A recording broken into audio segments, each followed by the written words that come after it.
오늘 우리에게 주시는 여호와 하나님의 말씀은 욥기 8장 1절로 7절까지 말씀입니다. 제가 말씀 봉독하겠습니다. 오늘 우리에게 주시는 여호와 하나님의 말씀입니다. 수아 사람 빌닷이 대답하여 이르되 내가 어느 때까지 이런 말을 하겠으며 어느 때까지 내 입의 말이 거센 바람과 같겠는가. 하나님이 어찌 정의를 굽게 하시겠으며 전능하신 이가 어찌 공의를 굽게 하시겠는가.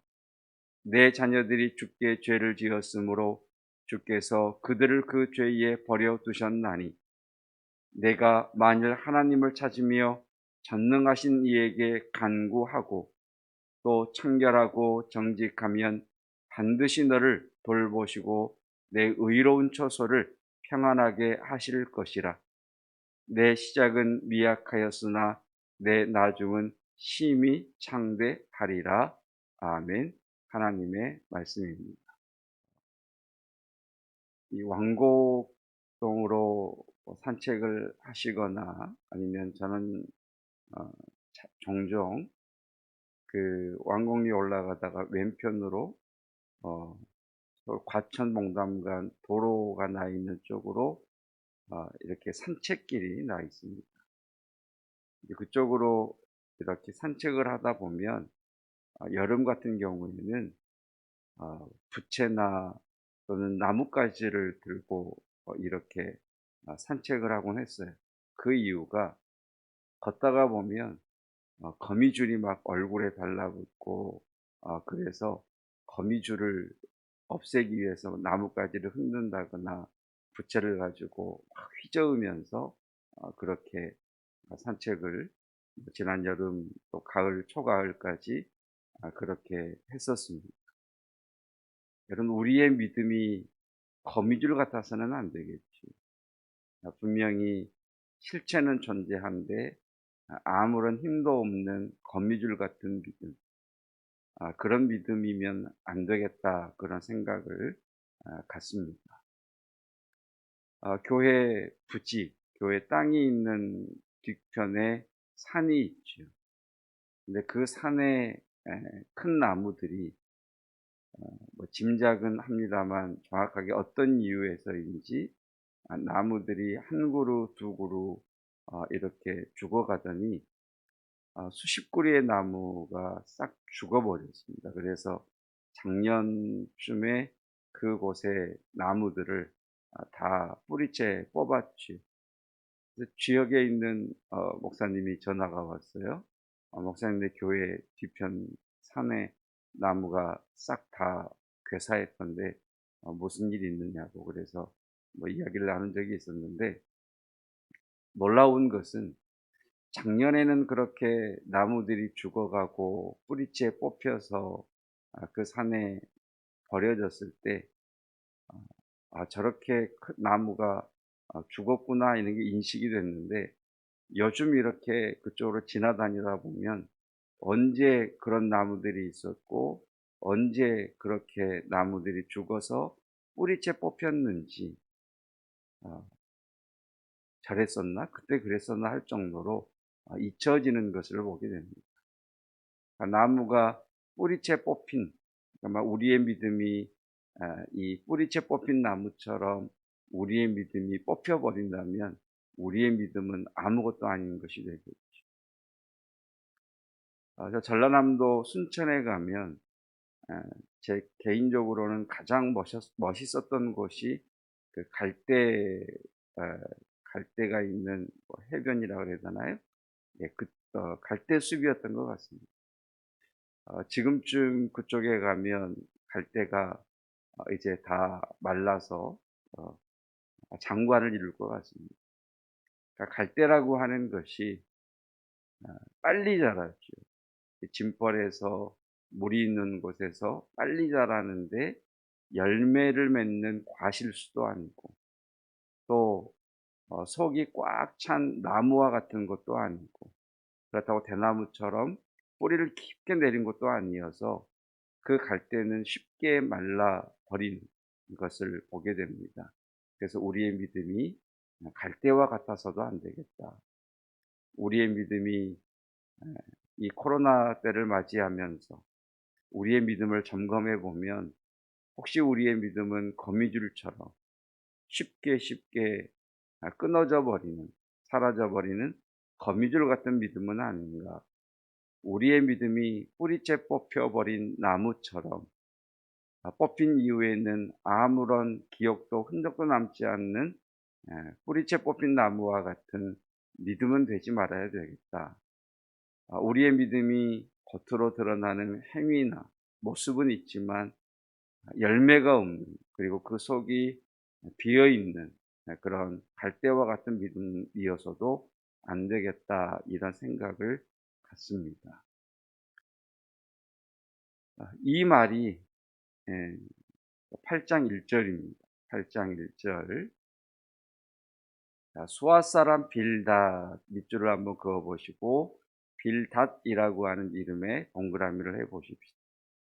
우리가 욥기를 읽으면서 적어도 욥의 세 친구의 이름 정도는 기억해야 되지 않겠습니까? 첫 번째 사람이 엘리바스라는 사람이었고, 이제 두 번째 등장하는 사람이 빌닷이라고 하는 사람이죠. 이 빌닷이라고 하는 사람은 비유법이 굉장히 능숙한, 그러니까 사람들에게 쉽게 어떤 비유를 들어서 기억하기 좋고 또 이해하기 좋은 그런 탁월한 능력을 가지고 있는 사람인 것 같습니다. 지금 제가 한 말이 빌닷이 욥에 대한 말입니다. 욥, 너는 어떻게 믿음이 거미줄 같은 믿음이냐? 그 믿음을 가지고 있으니 너에게 고난이 오는 게 마땅하지 않냐? 욥, 너의 믿음은 진펄에서 자라는 갈대처럼 열매가 없고 속이 비어 있으니 자라기는 쑥쑥 자라는 것처럼 있는 것 같아 보이지만 가장 빨리 마르는 갈대처럼 너의 믿음이 그러하다. 욥, 너의 믿음이 뿌리 뽑힌 나무와 같지 않냐? 그 나무가 서 있을 때는 사람들이 기억하지만 그 믿음이 뿌리 뽑히고 나면, 뿌리채 뽑히고 나면 그 흔적이 아무 곳에도 흔적이 남지 않는 것처럼 너의 믿음이 그렇지 않냐? 욥, 똑바로 믿어라. 네가 똑바로 믿지 않으니까 네 집에 그런 고난이 온 것이고 네 자식들이 죄를 지어서 죽은 것 아니냐. 그러니까 말은 다른 말인데 말에 지혜가 없죠. 말은 소금과 같은 거예요. 말이 적시적소에 지혜롭게 말이 들어가면 감칠맛 나죠. 그 음식의 맛을 살려주죠. 근데 그 말이 과하면 짠 국물, 짠 음식처럼 소태 맛을 느낍니다. 여러분, 오늘 빌닷의 말을 통해서 우리의 믿음을 점검함과 동시에 저와 여러분들이 늘 말씀드렸지만 올바른 말을 하는 사람이 아니라 지혜롭게 말하는 사람이 되시기를 주님의 이름으로 축복합니다. 자, 11절입니다. 11절에 보시면 왕골이 진펄 아닌 데서 크게 자라겠으며 갈대가 물 없는 데서 크게 자라겠느냐, 그렇죠? 그래서 빌닷이라고 하는 사람이 욥에게 야, 네 믿음은 진펄에서 자라는 갈대 같은 믿음이야. 믿음을 똑바로 가져. 이렇게 지금 고난과 고통과 상실의 아픔 가운데 있는 욥을 다른 말로 쭉 찌르는 거죠. 그의 아픔은 돌아보지 않는 거죠. 13절에서 이렇게 이야기하죠. 하나님을 잊어버린 자가 이와 같다. 하나님을 잊어버린 자의 길은 다 이와 같다. 이렇게 이야기하죠. 그리고 14절. 그가 믿는 것이 끊어지고 그가 의지하는 것이 거미줄 같다. 네 믿음이 거미줄 같은 믿음 아니냐. 하나님을 잘 믿는 줄 알았는데 거미줄 같이 뚝뚝 끊어지는 믿음이구나 라고 이야기를 하죠. 그리고 16절에서 그는 햇빛을 받고 물이 올라 그 가지가 동산에 뻗으며 그 뿌리가 돌무더기에 서리어서 골 가운데로 들어갔을지라도, 그러니까 뿌리가 나무를 피하고 돌을 피해서 깊게 뿌리 내린 나무라는 거죠. 그런데 18절, 그곳에서 뽑히면 그 자리도 모르는 채하고 이르기를 내가 너를 보지 못하였다 할 것이다. 내 믿음이 뿌리를 깊게 내린 그런 나무와 같은 믿음인 줄 알았는데 네 믿음 아무것도 아니지 않냐. 똑바로 믿어라. 이렇게 이야기하죠. 8장 5절입니다. 8장 5절. 만일이라고 하는 단어는 너는 그게 아니다라는 이야기잖아요. 내가 만일 하나님을 찾으며, 너 하나님 안 찾지 않았냐?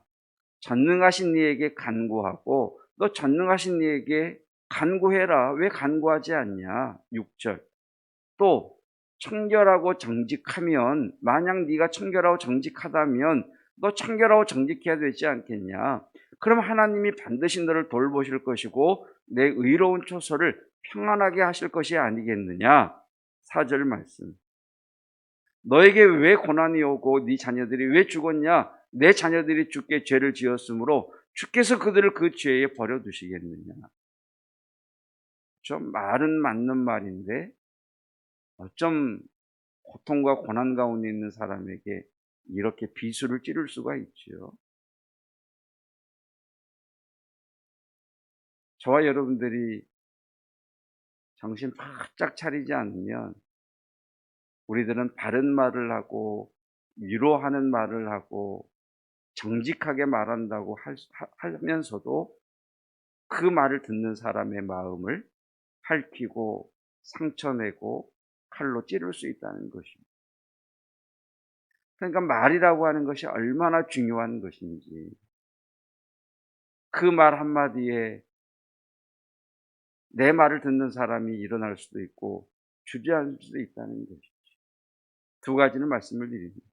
여러분, 말은 소금과 같은 겁니다. 말을 하지 않으면 맛이 없고, 너무 많은 말, 적시적소에 해야 할 말을 놓쳐버리면 짠 음식처럼 먹을 수가 없지만, 적당히 그 간이 되면 최고의 맛을 내는 것처럼 저와 여러분들이 말이라고 해서, 바른 말이라고 해서, 옳은 말이라고 해서, 정직한 말이라고 해서 마구마구 하는 말이 아니라 지혜롭게 말할 수 있는 하나님의 사람들이시기를 주님의 이름으로 축복합니다. 말을 할 때 주님 어떻게 말할까요? 이렇게 말해도 될까요? 주님 제게 말할 수 있는 지혜를 주세요. 라고 기도해야 되겠죠. 두 번째 우리가 기억해야 할 것. 여러분, 이 빌닷이라고 하는 사람의 말처럼 어쩌면 나의 믿음은 거미줄 같은 믿음밖에 안 될 수도 있습니다. 나의 믿음은 진펄에서 자라는 갈대처럼 쉬 부러지고 쉬 말라버리는 그런 갈대와 같은 믿음일 수도 있습니다. 어쩌면 나의 믿음은 빌닷의 말처럼 뿌리 뽑힌 나무처럼 흔적도 남기지 않는 그런 믿음일 수도 있습니다. 그래서 우리에게는 주님의 붙드심이 필요합니다. 우리의 믿음이 믿음되기 위해서는 주님이 우리를 붙들어 주셔야 하고, 주님이 우리에게 믿음을 공급해 주셔야 하고, 주님께서 우리와 동행하시며 주님께서 우리를 이끌어 주셔야 합니다. 그때 우리는 거미줄 같고 갈대 같고 뿌리 뽑힌 나무와 같은 믿음이라 할지라도 온전히 주님과 동행할 수 있을 것입니다. 그 주님의 은혜를 구하시고 주의 붙드심을 구하시고, 그 주님의 붙드심 때문에 내 믿음이 아직 끊어지지 않고 부러지지 않고 뽑히지 않았다면 우리가 해야 할 것은 자랑이나 교만이 아니라 겸손일 것입니다. 주님, 내가 이 어려운 때에도 주의 전을 기억하며 기도하며 예배하며 믿음을 지키는 것은 주께서 나를 붙들어 주셨기 때문입니다. 주님, 그 손으로 끝까지 나를 붙들어 주시고 또 연약한 성도들을 붙들어 주셔서 믿음 가운데에 온전히 승리하게 하옵소서. 이것이 우리들의 기도가 되어야 할 것입니다. 그렇게 지혜로운 또 믿음의 사람 되시기를 주님의 이름으로 축복합니다. 기도하겠습니다.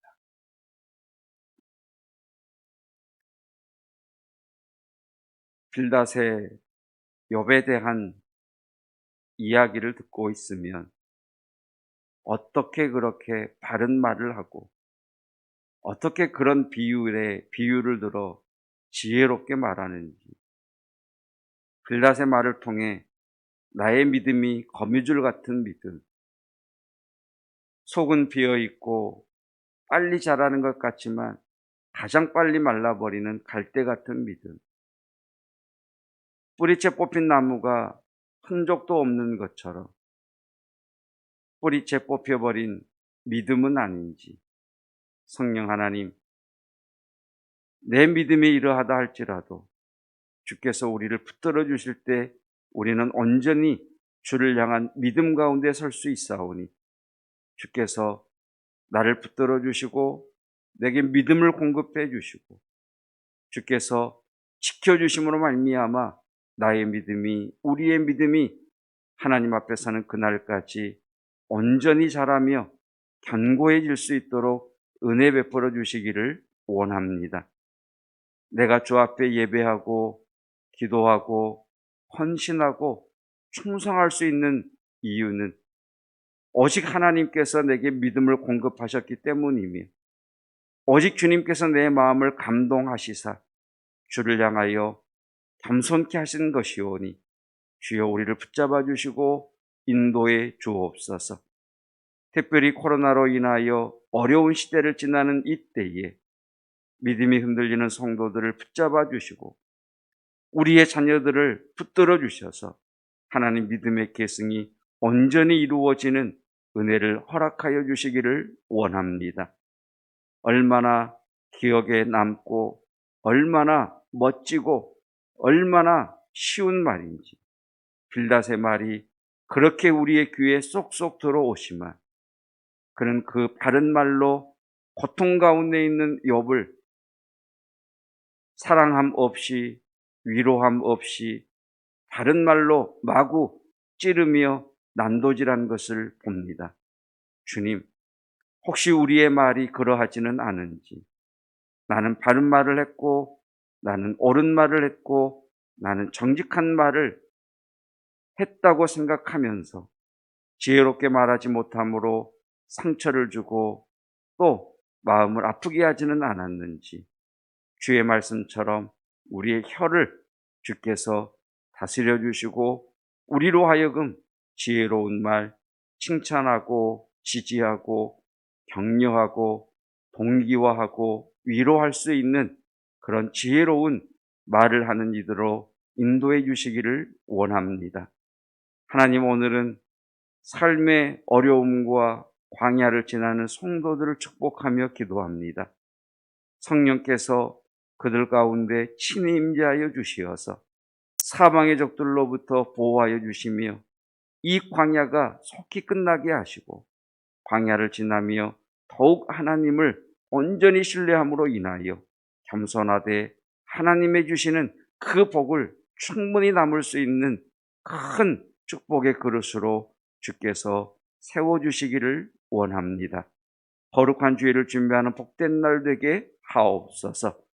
예수 그리스도의 은혜와 하나님의 사랑하심과 성령 하나님의 충만하심이 주여 우리에게 믿음을 더하여 주옵소서. 주여 우리로 지혜롭게 말할 줄 아는 자 되게 하옵소서. 구하는 성도들 위에 영원토록 함께 하시기를 축원하옵나이다. 아멘.